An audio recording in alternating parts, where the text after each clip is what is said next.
Madame Laurence Wiśniewski, mes chers collègues, notre commission doit se prononcer aujourd'hui sur votre nomination en tant que membre du Conseil constitutionnel en remplacement de Madame Corinne Luquiens. Je voudrais vous poser une question. La charte de l'environnement, qui date de 2005, vise à protéger les citoyens et l'environnement. Nous avons par exemple un article qui dit que tout citoyen a le devoir de contribuer à la défense et à la protection de l'environnement. Or, à ce jour, de très nombreuses dispositions récentes présentes dans nos projets de loi et propositions de loi enfreignent des articles de cette charte de l'environnement et ce devoir de contribuer à la défense et la protection de l'environnement.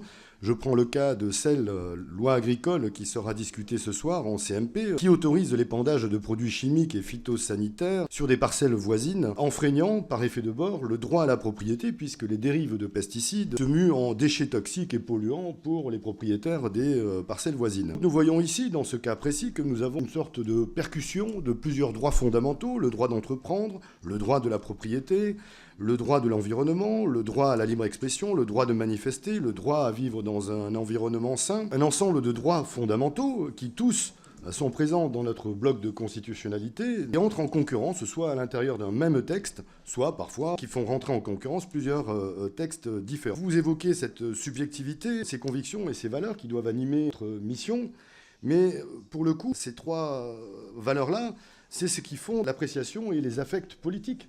Donc comment vous pouvez justifier que votre mission ne sera pas éminemment politique, puisqu'elle met en articulation la subjectivité, les convictions, les valeurs? Et quelle priorité donnerez-vous dans l'exemple que je vous ai cité?